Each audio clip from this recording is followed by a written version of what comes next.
Political junction వర్తమాన రాజకీయాలపై సమగ్ర విశ్లేషణ అందిస్తుంది. నమస్తే, వెల్కమ్ టు ఆదాన్. నమస్తే మధుసూదన్ రెడ్డి గారు. నమస్తే కిషోర్ కుమార్. మధుసూదన్ రెడ్డి గారు, చాలా రోజుల తర్వాత మళ్ళీ మనం ఆదాన్లో కలుసుకున్నాం. సో మీ ఢిల్లీ పర్యటన ఎలా సాగింది, ఏం చేశారు అనేది కూడా మనం ఇందులో మాట్లాడే ప్రయత్నం చేద్దాం. సో ఒక మంచి పర్పస్ కోసం ఢిల్లీ వెళ్ళినట్టున్నారు కదా. ఎస్. సో దాని గురించి కూడా మాట్లాడే ముందు మనం ఈరోజు డిస్కషన్లో ముఖ్యమైనటువంటి అంశాలు. తిరుమల తిరుపతిలో పెద్ద ఎత్తున గోవులు మరణించాయి. గోశాలలో అసలు మరణ మృదంగం జరిగింది. 3 నెలల్లో 100 ఆవులు చచ్చిపోయాయంటూ చిలువలు పొలవలుగా వార్తలు రాసి ప్రెస్ మీట్లు పెట్టి రచ్చా రభసా చేసిన నేపథ్యంలో మొత్తానికి అవన్నీ అవాస్తవాలు, అలాంటి ప్రచారం చేసిన భూమన కరుణాకర్ రెడ్డితో పాటు అందరినీ కటకటాల వెనక్కి పంపిస్తామని టీటీడీ అయితే ఒక ప్రకటన ఇచ్చింది. ఆల్రెడీ టీటీడీ బోర్డు సభ్యుడిగా ఉన్నటువంటి భానుప్రకాష్ రెడ్డి కంప్లైంట్ ఇచ్చారు. మరి అఫీషియల్గా చైర్మన్ స్థాయి నుంచి మిగతా వాళ్ళు కూడా మరి కంప్లైంట్ ఇస్తారో లేదో, ఎప్పుడు ఇస్తారో ఏంటనే వివరాలు ఇంకా పూర్తిగా తెలియదు. సో దాంతోపాటుగా ఈరోజు ఒక వార్త ప్రచురించారు, ముఖ్యంగా వార్తాపత్రికల్లో. 2000 మంది టీటీడీలో ఉన్నటువంటి 2000 మంది మా నిఘా నేత్రాలే అని చెప్పేసి ఒక ప్రకటన అయితే ఇచ్చారు. దీని మీద కూడా పెద్ద ఎత్తున చర్చ నడుస్తోంది. అంటే అంతమందిని అక్రమంగా పెట్టారా, ఎవరిని పెట్టారు, ఏంటి కథ ఏంటి అనేది కూడా మనం చర్చించే ప్రయత్నం చేద్దాం. ఆ తర్వాత నంబర్ 2, అమరావతికి శుభవార్త అన్నమాట. వైసీపీ అమరావతికి అసలు రూపాయి కూడా అప్పు పుట్టకూడదని చెప్పేసి ప్రపంచ బ్యాంక్తో సహా ఎక్కడ ప్రయత్నిస్తే అక్కడ ప్రతి ఒక్కళ్ళకి లెటర్ రాసి ఆపి చేసే ప్రయత్నం చేసింది.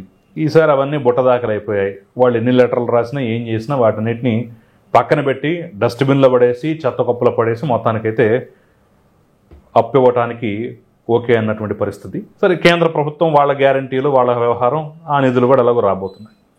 సో మరి ఇంతటితో వదిలేస్తే మంచిదా, లేదంటే ఎవరైతే ఆ లెటర్లు రాశారో కనుక్కొని చాలామంది డిమాండ్ చేస్తున్నారు రాజద్రోహం కేసు ఎట్లాంటి వాటి మీద పెట్టాలి కదా అని చెప్పేసి వీళ్ళ మీద కూడా కేసులు పెట్టాలనేది మనం మాట్లాడే ప్రయత్నం అయితే చేద్దాం.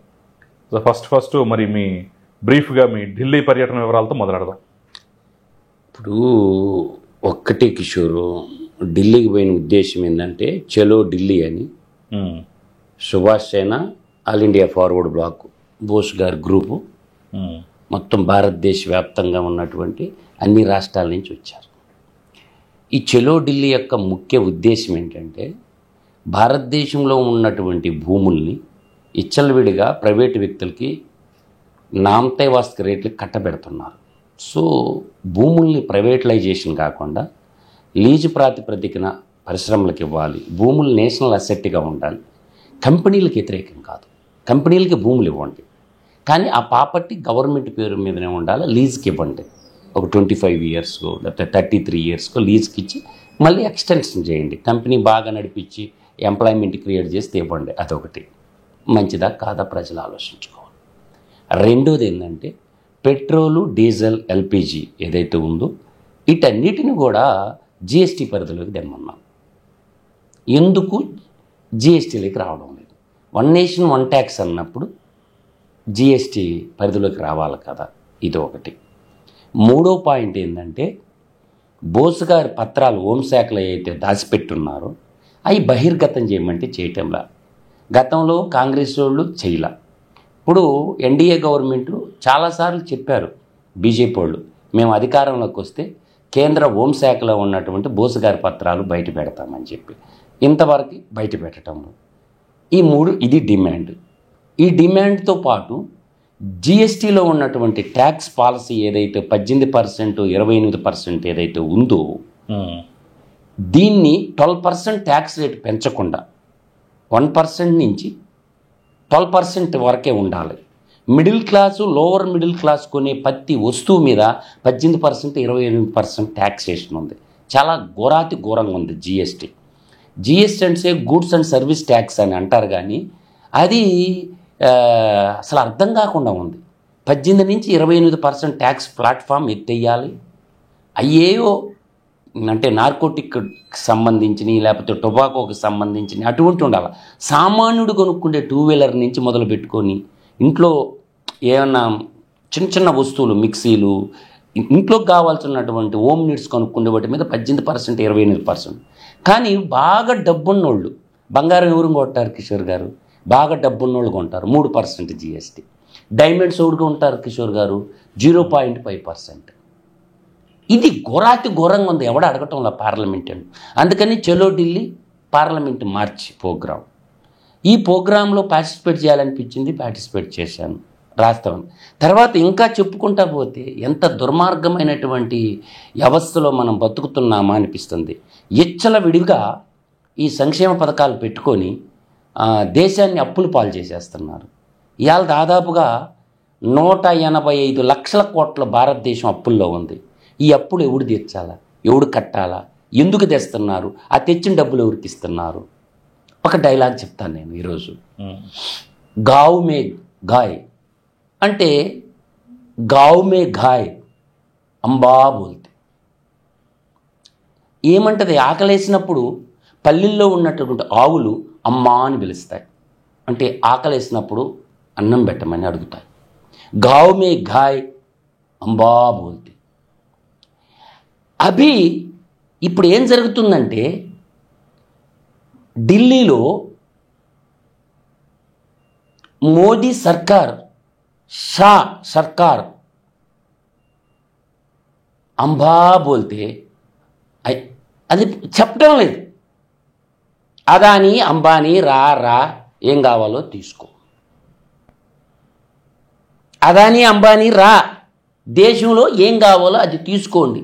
పోర్టులు కావాలా, భూములు కావాలా, మీకు ఏం కావాలో అవి తీసుకోండి. గతంలో కాంగ్రెస్ వాళ్ళు చేసిందే ఇప్పుడు బీజేపీ వాళ్ళు చేస్తారు. గతంలో కాంగ్రెస్ వాళ్ళు టాటా వాళ్ళకి, బిర్లా వాళ్ళకి కట్టబెట్టారు భారతదేశంలో భూములన్నీ, వాళ్ళు పెంచి పోషించారు. ఇప్పుడు వాళ్ళు చేయగలిగాని లేనిది మేం చేస్తే తప్పు ఏందని చెప్పి ఈ మోదీ షా బృందం ఏం చేస్తుంది? అదాని అంబానీకి కట్టబెడుతుంది. భారతదేశం అంటే దేశం కాదు, అది అంబానీ అదానీ దేశంలాగా తయారైపోయింది. అటువంటి సిచ్యువేషన్లో జాతిని మేల్కొల్పాలా, మాట్లాడాలా, పార్లమెంట్లో ప్రశ్నలు సంధించాలన్నటువంటి ఉద్దేశంతో ఈ చలో ఢిల్లీ పార్లమెంటు మార్చి.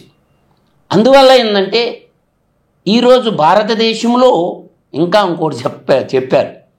ఈ రామ్ నామ్ డైలీ చెప్తారు, రామ్ నామ్, రామ్ రామ్ అంటారు ఢిల్లీలో. ఇప్పుడు రామ్ రామ్ అన్నారు. ఎవరన్నారు రామ్ రామ్ అని? సుప్రీంకోర్టు చీఫ్ జస్టిస్ మేము జడ్జిమెంట్లు ఇలేము, హైకోర్టు జడ్జీలు మేము జడ్జిమెంట్లు ఇలేం, రామ్ రామ్. ఎందుకు ఇలేరు? రామాయణంలో రాముడు 14 సంవత్సరాలు వనవాసం చేసిన తర్వాత తిరిగి మళ్ళీ అయోధ్యకు వచ్చి పట్టాభిషేకం అయ్యాడు. అదేవిధంగా మహాభారతంలో చదువుకుంటే 12 ఏళ్ళు అరణ్యవాసం, 1 సంవత్సరం అజ్ఞాతవాసం. ఈ షరతుతో 13 సంవత్సరాలు అది. కాబట్టి అక్కడ 14, 13 మళ్ళీ రాజ్యానికి వచ్చారు. ఇదంతా రామాయణం నుంచి మహాభారతం నుంచి మనం యావజ్జీవకార శిక్ష మనకి 14 సంవత్సరాలంటే అదే రామాయణం నుంచి చూసుకున్నాం. కానీ భారతదేశంలో జగన్మోహన్ రెడ్డి అనేటటువంటి ఒక వ్యక్తి కేసులు 12 సంవత్సరాలు అయిపోతా ఉంటే నేటికి జడ్జిమెంట్ ఇవ్వకపోతే జగన్మోహన్ రెడ్డిని కాపాడుతుండేది ఎవరు? అమిత్ షా, మోడీ కాదా? 43,500 కోట్ల రూపాయలు ప్రజాధనాన్ని లూటీ చేసినాడని చెప్పి 11 సిబిఐ కేసుల్లో, 9 ఈడీ కేసుల్లో A1 ముద్దాయిగా ఉన్న వ్యక్తిని కాపాడుతుండేది ఎవడు? ఈ దేశ ప్రధాని కదా, ఈ దేశ హోం మంత్రి కదా. అందువల్ల భారతదేశం అంతా గుజరాత్ పాలకుల కబంధ హస్తాల్లో ఇరుక్కోబోయింది. ఇప్పుడు దేశంలో ఒక రాష్ట్రాన్ని నుంచి ప్రధానమంత్రి ఉంచే దక్షిణాది కన్నా హోంమంత్రి పదవి ఇవ్వాలి కదా. అందువల్ల వీటన్నిటి మీద చర్చించకుండా ఇవాళ నేషనల్ మీడియా చూసుకున్నా, లోకల్ మీడియాలు చూసుకున్నా విధానాల మీద, అభివృద్ధి మీద చర్చ జరగటంలా, వ్యక్తిగత విషయాల వైపు, మత విషయాల వైపు, దేశ అభివృద్ధి విషయాల మీద డిబేట్లు పెట్టడంలా. మా బాధ అంతా అది. నేషనల్ ప్రాపర్టీ విషయంలో, నేషనల్ ఇష్యూల మీద, ఇండస్ట్రియల్ మన అన్ఎంప్లాయ్మెంట్ మీద, నిరుద్యోగ యువత మీద డిబేట్లు జరగటంలా. వాడేమన్నాడు, ఈడేమన్నాడు. విశ్వవిద్యాలయాలు ప్రైవేటీకరణ జరుగుతున్నప్పుడు అంటే చదువుకోవాలంటే చదువుకునేటట్టు, నీళ్లు తాగాలంటే నీళ్లు కొనేటట్టు చట్టాలు చేస్తూ ఉంటే ఇప్పుడు 10 ఏళ్ల కాలంలో ఒక్క ప్రాజెక్టుకి అట్లా మోడీ గారు భారతదేశ వ్యాప్తంగా ఏ రాష్ట్రంలోనైనా ఒక బహుళార్థ సాధక ప్రాజెక్టు ఒకటి కట్టాడు మోడీ గారు? చెప్పండి. తాగునీరు సాగునీరు ఇవ్వాలంటే దేనికి ఇవ్వాలా?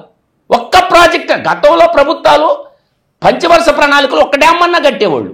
కానీ మోడీ 10 ఏళ్ల పరిపాలన కాలంలో ఒక బహుళార్థ సాధక ప్రాజెక్ట్ అన్నా నిర్మించాడంటే లేదు. అంటే నీళ్లు లేనిది పంటల బండం. నీళ్లు లేకపోతే మనుషులకు తాగునీరు రాదు, పరిశ్రమలకు రాదు. కాబట్టి నీళ్ళని ఒడిచిపెట్టుకోవాల్సినటువంటి బాధ్యత ఇది ఒకటి ఉంది. తర్వాత ఇంకొకటి కూడా నేను చెప్తాను. ఇలా ఉద్యోగస్తులకి సంబంధించినటువంటి అన్ఎంప్లాయ్మెంట్ యూత్ పెరుగుతూ ఉంది. ఎంప్లాయ్మెంట్ క్రియేషన్ ఎలా చేయాలన్న మీద డిబేట్ లేదు, డిస్కషన్ లేదు. వ్యక్తిగత కక్షలు, మత విద్వేషాలు పెంపొందించుకుంటూ పోతూ మనిషి మానవ మనుగడనే చిదిమేస్తూ ఉంది. అటువంటప్పుడు నవతరం యువతరం ఏంటంటే ఒక ప్రొటెక్షన్ తెలియజేయాల, బాధను తెలియజేయాల. నిన్న కాక మొన్న పెట్రోల్ డీజిల్ ధరలు పెంచితే మూసుకొని కూర్చోవరు. జిఎస్టీ పరిధిలోకి ఎందుకు తేవటం లేదు? 1 నేషన్ 1 ట్యాక్స్ 1 కాన్స్టిట్యూషన్ అన్నప్పుడు ఎందుకు జిఎస్టీలోకి తేలేదు? సమాధానం అడిగే పార్లమెంటేరియన్లే లేరు. 543 మంది పార్లమెంటేరియన్లో ఎందుకురా బాబు జిఎస్టీలోకి తేలేదు అనేది కూడా. కాబట్టి డిజిటల్ కరెన్సీ ఒకటి. ఈ నోట్లు అనేవి మొత్తం మ్యానుఫ్యాక్చరింగ్ ఆపేయండి, డిజిటల్ కరెన్సీ వైపు ఇండియాని నడిపించండి, అసలు నోట్లు ప్రింటింగ్ ఆపేయండి, అవినీతి అంతరించిపోద్ది అని మాలాంటి వాళ్ళం చెప్తా ఉన్నాం. నోట్లు అనేవి అసలు తయారు చేయనే వద్దు. ఈ నోట్లు తయారీ బంద్ ఆపేస్తే భారతదేశం పురోగమిస్తుందని మనం విమర్శనతో పాటు మంచి మంచి ఐడియాలజీ ఇస్తాం. బోసిజం అంటే ఇండియన్ సోషలిజం. బోస్ గురించి చెప్పేటప్పుడు మేమేమంటాం, భారతదేశంలో మాకు 5 పిల్లర్స్ ఉంటాయి. ఈ 5 పిల్లర్స్లో మేము చెప్పేది ఒకటే మాట, ఈక్వల్ జస్టిస్ ఉందా ఈ దేశంలో? 3041 సార్లు కోర్టుకు అటెండ్ కాకపోతే భారత న్యాయ వ్యవస్థ నా ఇంటికి కూడా పెరగదంటున్నాడు జగన్మోహన్ రెడ్డి. ఇంకా ఆలోచించుకోవాలి జడ్జిలు. నల్లకోటు న్యాయం అనేది నల్లకోట్ల కింద జడ్జిల కింద నలిగిపోయినప్పుడు ఏం చేయాలా? అందుకని న్యాయ సత్యాగ్రహ అనేది స్టార్ట్ అయింది. అది హైదరాబాద్ వేదికగా చేస్తున్నాం. భారతదేశ వ్యాప్తంగా మొత్తం వస్తున్నారు. Decision over. గతంలో నేను చెప్పాను కదా, నేను తొత్తరు తీరుస్తారా అని చేసి చూపిస్తా. చంద్రబాబు నాయుడు చేయలేకపోవచ్చు, కూటమి ప్రభుత్వం చేయలేకపోవచ్చు. ఒక్కడిగా ఈ హైదరాబాద్ వేదికగా జగన్మోహన్ రెడ్డి తొత్తర తిమ్మిరి కీర్తి తీరుతా చూడండి. అందుకే పోయింది ఢిల్లీకి.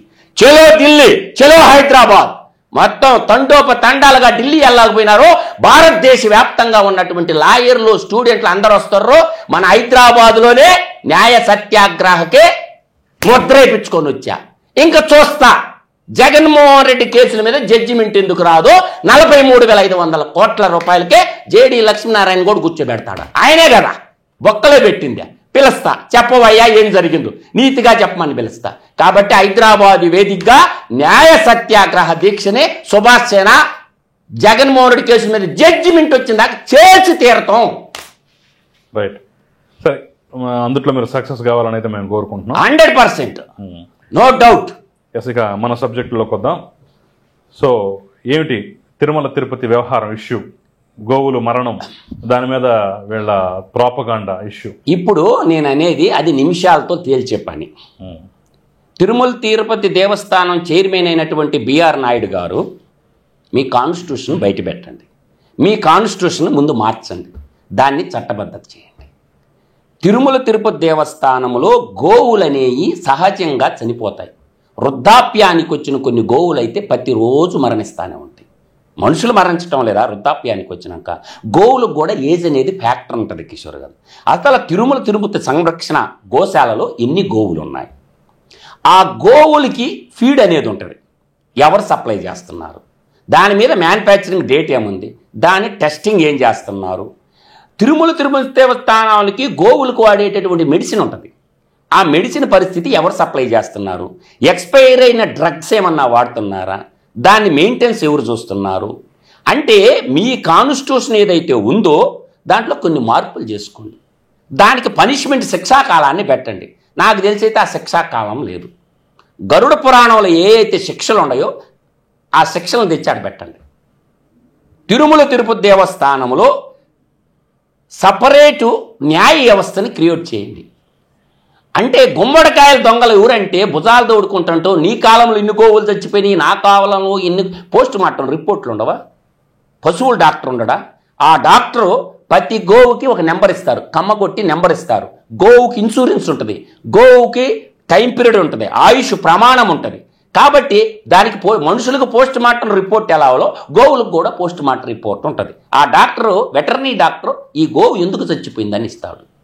లేవా? పత్రాలు బయట పెట్టండి. ఒకటి మీద ఒకటి నిందేసుకుంటారు ఎందుకు?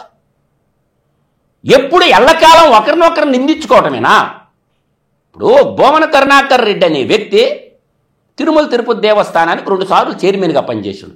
ఆయన కాలంలో ఎన్ని గోవులు చచ్చిపోయినాయి, వాటి పోస్ట్ మార్టం రిపోర్ట్లు బయట పెట్టమనండి. ఎన్ని ఆవులు ఉన్నాయి బయట పెట్టమనండి. నీతి చిత్తశుద్ధి అనేది ఉంటే మత విద్వేషాలు రెచ్చగొట్టి ఆ చలిమంటల్లో రాజకీయం చేయటం అనేది తీవ్రమైనటువంటి నేరము. ఇప్పుడు మన భానుప్రకాష్ రెడ్డి గారు కేసు పెట్టినానంటారు. మీ చైర్మన్ ఎందుకు పెట్టలేదు? మెంబర్వే కదా, మీ చైర్మన్ ఎందుకు కేసు పెట్టలేదు? అంటే మీ దగ్గర రికార్డు లేదు. సింపుల్గా చెప్తాను, గోశాలకు సంబంధించినటువంటి రికార్డుని బయట పెట్టండి. పోస్ట్ మార్టం, గోవులు చచ్చిపోయిన పోస్ట్ మార్టం రిపోర్ట్లు బయట పెట్టండి. ఆ గోవులు ఎన్ని పాలు ఇచ్చాయి, ఆ గోవులు ఎవరు దానం చేశారు, వాళ్ళంతా ఒక డిజిటల్ సిస్టమ్ ఉండాలి కదా. గోపాల సంరక్షకులు ఎవరు, వాళ్ళకి జీతాలు ఏమేమి ఇస్తున్నారు, ఆ గోవులను సంరక్షించేటటువంటి గోపాలులు ఎవరు, గోపాల బాలులు ఎవరు, వాళ్ళకి ఇచ్చిన జీతాలు ఏంది, ఆ పశువులకు వాడినటువంటి మెడిసిన్స్ ఏంది, ఆ డెత్ సర్టిఫికేట్ ఏదైతే రాస్తారో ఆ వెటర్నరీ డాక్టర్ సర్టిఫికేట్ పెట్టండి. ప్రతి దాంట్లో రాజకీయం రాజకీయం రాజకీయం. గుడుల్ని వదలరు, బడుల్ని వదలరు, భూముల్ని వదలరు, గద్దల్లాగా పడేసి ప్రతి దాని మీద రాజకీయం అనేది చేయటం అంటే అంతకంటే నీచ నికృష్టమైనటువంటి పని లేదు. మీకు కాన్స్టిట్యూషన్ ఏముంది? ఇప్పుడు చిన్న బోస్ గారికే ఉంది కాన్స్టిట్యూషన్. ఇదిగో కాన్స్టిట్యూషన్. ఏంది మీ కాన్స్టిట్యూషన్? మీరు ఎలా పరిపాలన చేయాలా తిరుమల తిరుపతి దేవస్థానాన్ని? తిరుమల తిరుపతి దేవస్థానంలో తప్పు చేసిన వారిని ఏ విధంగా శిక్షించాలా? దాంట్లో నామ్స్ బయట పెట్టి చట్టబద్ధత చేయండి దాన్ని. ఎవడు తప్పు చేసినా, చైర్మన్ తప్పు చేసినా, పాలక మండలి సభ్యులు తప్పు చేసినా, అక్కడ ఉద్యోగస్తులు తప్పు చేసినా శిక్ష ఉండదా? ఎంతమందిని శిక్షించారు ఇప్పటివరకు? సస్పెండ్ చేస్తే సరిపోద్దా? పనిష్మెంట్ ఉండదా? అంటే తప్పు చేసిన వాడిని శిక్షించాలి కదా, పనిష్మెంట్ ఉండాలి కదా. అటువంటి నూతన జైలు ఒకటి మీద ఒకటి పడి ఆడటం కాదు. బోమన కరుణాకర్ రెడ్డి ఆయన కాలంలో ఎన్నో ఆవులు చనిపోయాయి, వాటి పోస్ట్ మార్టం సర్టిఫికేట్లు ఎక్కడ? రికార్డు ఉంటుంది ప్రతిదానికి. ఆ రికార్డు డిజిటలైజేషన్ చేసి ఆన్లైన్లో పెట్టండి, అందరూ చూస్తారు కదా భక్తులందరూ. ఇదంతా హిందువుల మనోభావాలు దెబ్బతీయడానికి, రెచ్చగొట్టడానికి, మతం రంగుతోటి విద్వేషాలు రేకెత్తించడానికైనా, లేదంటే దీని వెనక ఇంకా ఏమి లేదండి. బోమన కరుణాకర్ రెడ్డి అనే వ్యక్తి మొదట కమ్యూనిస్టు. నిజమా అబద్ధమా? వెంకటేశ్వర స్వామి విగ్రహాన్ని కాలి కింద పెట్టి తొక్కతానన్నటువంటి వాడే. నువ్వు హిందూ ఎలా అయినో? అతను కన్వర్టెడ్ క్రిస్టియన్గా వాళ్ళ కూతురు వివాహం చేశాడు. నేను అందుకని ఎప్పుడు చెప్తా, కన్వర్షన్, కరప్షన్, కంటామినేటెడ్ బ్యాచ్ మాట్లాడకూడదు హిందువుల గురించి. అందుకని వైఎస్ఆర్ సిపి అంటే మీకు అర్థం తెలియటంలా. యెహోవా సోలోమన్. నేను మళ్ళీ చెప్తా, అది యువజన శ్రామిక రైతు పార్టీ కానే కాదు, Jehovah Solomon Roman corruption party. YSRCP అంటే అది. వాళ్ళు ఏ రోజు కూడా యువజన శ్రామిక రైతు పార్టీ అని కూడా చెప్పరు వాళ్ళు. వైఎస్ఆర్సీపీ అంటే ఎడుగూరి సంధింటి రాజశేఖర్ రెడ్డి పార్టీ అనుకుంటారు అందరూ. కానే కాదు, అది యెహోవా సోలోమన్ రోమన్ కరప్షన్ పార్టీ అని మాత్రం చెప్పగలం. అందువల్ల ఏంటంటే ఈరోజు వక్ఫ్ బోర్డు బిల్లుకి పార్లమెంట్లో ఒక రకంగా, రాజ్యసభలో ఓటేసి మళ్ళీ వాళ్ళని పెట్టి జాతీయ జెండా పట్టిస్తారు. వైసీపీ నాయకులు పోయి జాతీయ జెండా పెట్టుకుంటారు. వాళ్ళ పార్టీ జెండా ఎందుకు పట్టుకోలేదు? వాళ్ళ పార్టీ జెండా పట్టుకోవాలి కదా మైనార్టీ లీడర్లు. వైసీపీ లీడర్లు అందరూ ఒక్క ధర్నాలో మరో వెస్ట్ బెంగాల్ చేయాలని చూస్తారు ఆంధ్రప్రదేశ్ని. సుప్రీంకోర్టుకి వెళ్తారంట కదా దానికి, బిల్లు మీద. సుప్రీంకోర్టుగా బాగపోతే అంతర్జాతీయ కోర్టుకు బొమ్మను జగన్మోహన్ రెడ్డిని. అసలు నీ స్టాండ్, నీ పార్టీ జెండా పట్టుకొని తిరగవయ్యా. ఇలా ఓస కోతకు వస్తారు బెంగాల్లో హిందువుల్ని, అడిగెట్టాడు ఊళ్ళు లేడనా? ఇవాళ మన కమ్యూనలైజేషన్ అంటే మత విద్వేషాలు రెచ్చగొట్టి రాష్ట్రంలో ఆ చలిమంటల మీద రాజకీయాలు చేయాలంటే జగన్మోహన్ రెడ్డి కుదరదు. జాతీయ జెండా ఎందుకు రా చేతిలోని? మీకు వైసీపీ కార్యకర్తలు పెట్టుకోండి, మీ జెండానే పట్టుకొని తిరిగితే తుత్తర తిమ్మిరి తిరిచేయిపోయినరా. ఏం చేయాలనుకుంటారు దేశాన్ని? ఈ దేశంలో న్యాయ వ్యవస్థ అనేది ఒకటి ఉంది. ఏదన్నా సమస్య వచ్చినప్పుడు న్యాయస్థానానికి పోవాలా. న్యాయస్థానం ఇప్పుడు అయోధ్య రామ మందిర విషయం కూడా న్యాయస్థానమే ఇచ్చింది జడ్జిమెంటు. ఒక్కబోటు బిల్లు తయారైంది. బిల్లు వస్తే నష్టమేంటమ్మా అంటే న్యాయస్థానాలకు పోకూడదు, హైకోర్టుకు పోకూడదు, సుప్రీంకోర్టుకు పోకూడదు. ఏం తప్ప దాంట్లో అకౌంట్స్ చూడకూడదంట. కాగ్ ఎందుకు పెట్టుకున్నావు? రాజ్యాంగ సంస్థ బాడీ అన్ని అకౌంట్లు సెట్ చేయాలని కంట్రోల్ ఆడిట్ జనరల్ ఎందుకు పెట్టుకున్నావు? ఈ దేశంలో ఈ దేశ విభజన దేనికి జరిగింది? పార్టీషన్ ఆఫ్ ఇండియా చదవండి అందరూ. ఇలా ఒక దేశమే ఇచ్చారు. భరతమాతను 2 ముక్కలు చేసి ముస్లిమ్స్కి ఒక దేశమే ఇచ్చారు, పాకిస్తాన్ అనే దేశమే. అంటే ఈ దేశ రాజ్యాంగం ప్రకారం ఈ దేశంలో ఉన్నటువంటి అందరికీ ఒకటే రాజ్యాంగం, అందరికీ ఒకటే న్యాయస్థానం. న్యాయస్థానానికి పోకూడదంటే అంటే గుర్రం పరిగెత్తింది అంత దూరం ల్యాండ్ ఆల్దేనా? దానికి ఏం చిత్రాలు ఏం అవసరంలే? అంతకుముందు పరిపాలించలా? పాండురాజులు, చోళలు, చాళుక్యులు, పల్లవులు, మగధ సామ్రాజ్యం, గుప్త సామ్రాజ్యం, మౌరు సామ్రాజ్యాలు, తర్వాత శివాజీ సామ్రాజ్యం, మార్ట్వాడ సామ్రాజ్యాలు లేవా? గుర్రం ఎంత దూరం తిరిగితే అది మీదేనా? అది కరెక్ట్ కానే కాదు. బిల్లు మీద ఏదన్నా పాయింట్లో మీకు తప్పు ఉంటే దాని మీద మాట్లాడటంలో తప్పు లేదు. బిల్లు వచ్చింది చదవండి. అసలు ఆ బిల్లే చదవాల ఎవడు? ఆ ధర్నాల్లో పాల్గొన్న మగాడెవడు ఆ బిల్లు చదివినోడు ముందుకు రమ్మను. బిల్లు చదవకుండా ఎవడో 4 స్వార్థపరులు రెచ్చగొట్టినారని చెప్పి బజార్లోకి వచ్చి మీ ఇష్టం వచ్చినట్టు చేస్తే, ఇప్పుడు రంగా చచ్చిపోయినప్పుడు ఏమైంది? తగలబడిపోయింది విజయవాడ, లూట్ చేశారు. ఇలా బెంగాల్ అదే జరుగుతుంది 2-3 జిల్లాల్లో. ఇళ్ళకి తాళాలు వేసుకొని పారిపోతారు పొట్ట చేత పెట్టుకొని. పార్టీషన్ ఆఫ్ ఇండియా ఏదైతే జరిగిందో అదే జరుగుతుంది ఇండియాలో ఇవాళ. అంటే హిందువుల ఇళ్ల మీద పడి మీ ఇష్టం వచ్చినట్టు లూట్ చేయటం, మీరు ప్రొటెస్ట్ చేయటం, నిరసన తెలిపే హక్కు ప్రతి పౌరుడికి ఉంది. అంటే హిందువులు తగలబెట్టమన్నారా? ఇది ఎక్కడ రాజనీతి? ఇది ఎక్కడ పొలిటికల్ రాజకీయమో? రాజకీయ నాయకులు ఎలా ఉండాలంటే ప్రొటెస్ట్ చేయడంలో తప్పే లేదు, ప్రొటెస్ట్ చేయండి కాదంటవాళ్ళ. కానీ పక్కన కమ్యూనిటీకి సంబంధించిన ఇల్లు తగలబెట్టేది, వ్యాపారాలు తగలబెట్టేది, ఆడపిల్లల బట్టలు లాగేది ఏం పనిరా? ఇది పోయే కాలం ఇది. అంటే భారతదేశాన్ని ఏం చేయాలనుకుంటారు మీరు? భిన్నత్వంలో ఏకత్వం సాధించమని చెప్పింది. ఇవాళ అటువంటి తీవ్రవాద పార్టీలకు సంబంధించిందే ఈ యెహోవా, సోలమెన్, రోమన్ కరప్షన్ పార్టీ కూడా తీవ్రవాద వర్గానికి సంబంధించి బ్యాన్ చేయాలి ఈ దేశంలో ఆ పార్టీని. మత విద్వేషాలు రెచ్చగొడతారు, కుల విద్వేషాలు రెచ్చగొడతారు. కాబట్టి అసలు దేశద్రోహమైనటువంటి పార్టీ అది. ఆ పార్టీ అసలు ఆంధ్రప్రదేశ్లో ఉందంటే ఆంధ్రప్రదేశ్ వినాశనానికే ఉంది ఆ పార్టీ. కాబట్టి తక్షణం కేంద్ర గవర్నమెంట్ ఒక కన్నేసి పెట్టుండాలా. బెంగాల్లో మమతా పార్టీ మీద, ఆంధ్రప్రదేశ్లో జగన్మోహన్ రెడ్డి పార్టీ మీద ఒక శ్వేత కన్నేసి పెట్టాలి. అసలు సిసలైన దేశద్రోహ పార్టీలు ఈ 2. అందువల్ల వీటి మీద శ్వేత కన్ను వేసి పెట్టుంటే కానీ వీళ్ళు ఏం చేస్తారో, ఎక్కడ చేస్తారో సెంట్రల్ ఇంటెలిజెన్స్ కూడా ఆరాధిస్తుంది. ఎక్స్ట్రాలు మాట్లాడితే తుత్తర తిమ్మరి తీయటానికి BSF, CRPF దళాలు సిద్ధంగా ఉన్నాయి. ధర్మబద్ధంగా, న్యాయబద్ధంగా, రాజ్యాంగం ప్రకారం ముందుకు పోవాలి తప్ప వ్యక్తి కోసం కాదు, అందరి కోసం ఉండాల. అందుకే లోకా సమస్త సుఖినో భవంతు, సర్వే జనా సుఖినో భవంతు అనేది మనం చెప్తాం ఎప్పుడు కూడా. లోకమంతా బాగుండాలా, అందరూ బాగుండాలి, అందులో మనం బాగుండాలనేది చెప్పేదే మన సనాతన ధర్మం. అంతే తప్ప జగన్మోహన్ రెడ్డి ఒక్కడి కోసం కాదు ఆంధ్రప్రదేశ్ ఉండేది. 5 కోట్ల ఆంధ్రుల కోసం ఉంది ఆంధ్రప్రదేశ్. అందువల్ల బాబు తొందరపాటు నిర్ణయాలు చూసుకొని బేగిసి పడబాకండి, కాల్చి పారేస్తారు. సరే, రైట్. ఇక మనం ఫైనల్గా మాట్లాడాల్సింది, అమరావతికి నిధులు వస్తున్నాయి, అమరావతికి లోన్లు వస్తున్నాయి, అమరావతికి అప్పులు పుడుతున్నాయి. వీళ్ళు రాసినటువంటి లేఖలు మాత్రం చెత్తబొట్లపై పడ్డాయి. ఏం చెప్తారు? నేను అనేది ఒక మాట చెప్తాను కిషోర్ గారు. అభివృద్ధికి మేము వ్యతిరేకం కాదు, అమరావతి నగర నిర్మాణానికి వ్యతిరేకం కాదు, పోలవరం డ్యాముకి వ్యతిరేకం కాదు, పోలవరం బనకచెర్ల ప్రాజెక్టుకి వ్యతిరేకం కాదు. ఇవాళ భారతదేశ వ్యాప్తంగా ఓట్ల కొనుగోలు పథకాలు ఎక్కువైపోయినాయి. అప్పు చేసి పప్పుకూడు తినేదానికంటే మంచం ఉన్న కాడికి కాళ్ళు ముడుచుకోవటం మంచిదనేది నా యొక్క భావన. అప్పు చేసి పప్పుకూడు తినేదానికంటే మంచం ఉన్న కాడికి మొరట సామెతైనా మా పల్లెల్లో మా పెద్దలు మాకు చెప్పిన నీతి సూత్రం. EMI పరిపాలన చేసేదానికంటే మనకు ఆదాయం ఎంత ఉందో మనం అంత ఖర్చు పెట్టుకోవాలి. కానీ డబ్బులు దేనికి తేవాలా? డబ్బులు క్యాపిటల్ ఎక్స్పెండిచర్కి తేవాలి.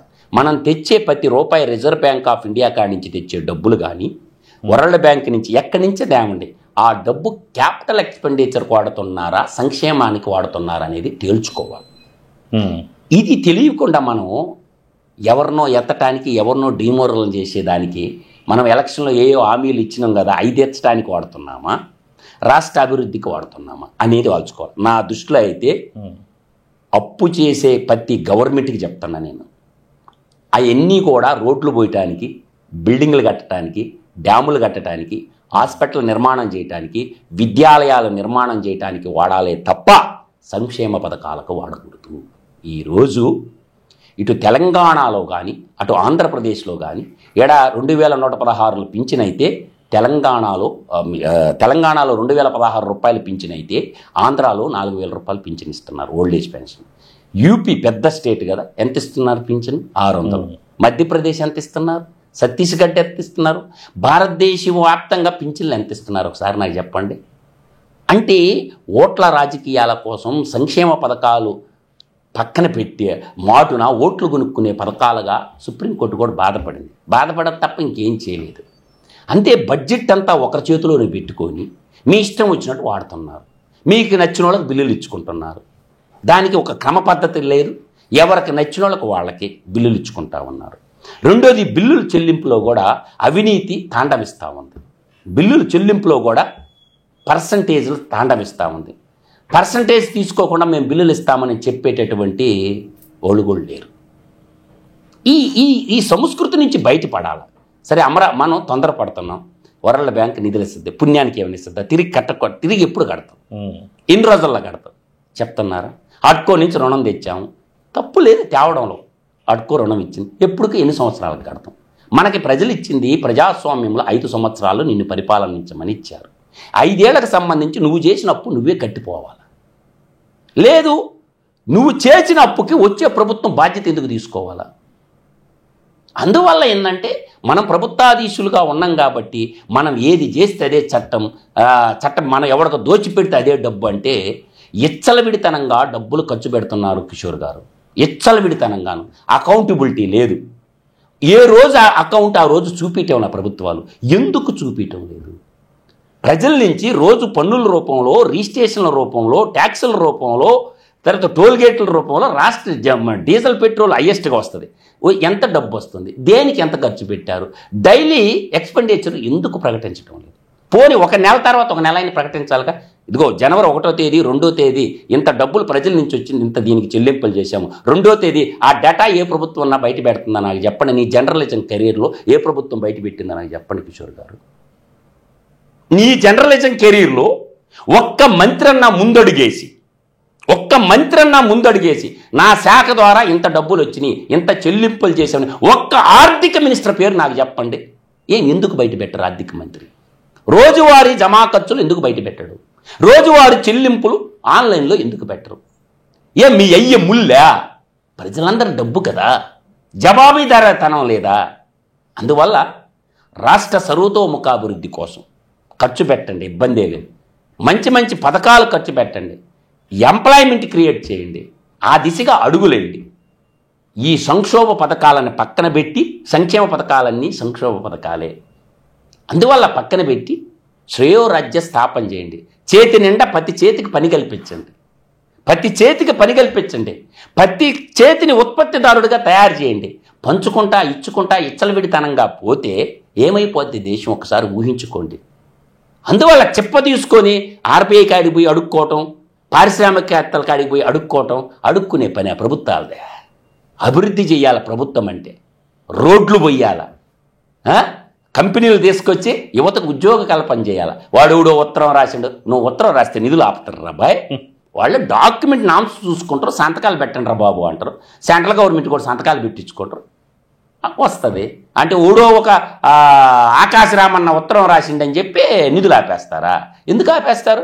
ఎవడు వచ్చినా కట్టాల్సిందే. నేను సింపుల్ చెప్తా, మనకి ఈ రుణం ఎలక్ట్రికల్ సంబంధించి రెన్యూబుల్ ఎనర్జీకి సంబంధించి రద్దు చేసుకున్నాడు Jaganmohan Reddy. PPL power purchase అగ్రిమెంట్లో వాళ్ళు సుప్రీంకోర్టుకి పోయారు.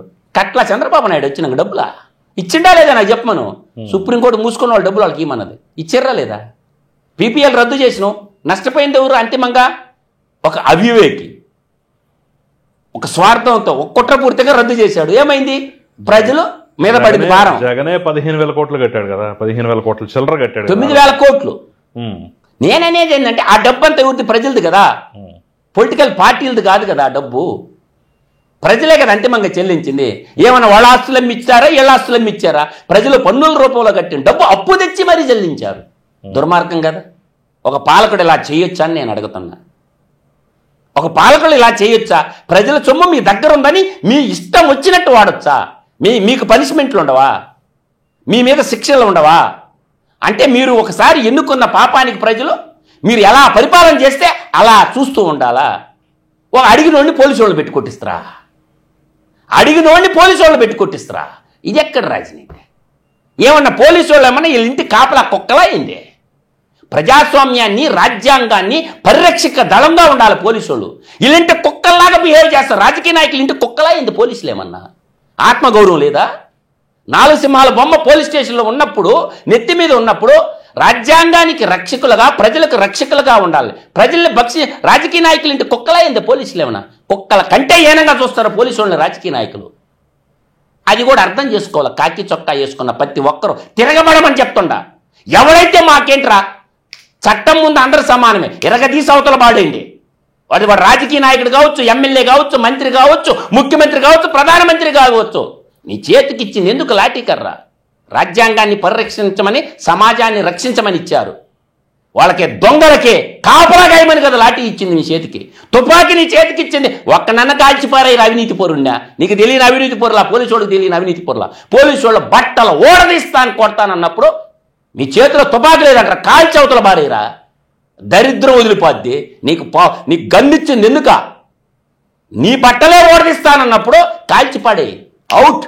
జాతిని మొత్తాన్ని కాపాడినోడు అవుతావు కదా. పోలీసు పౌరుషాన్ని నిలబెట్టినోడు అవుతావు కదా.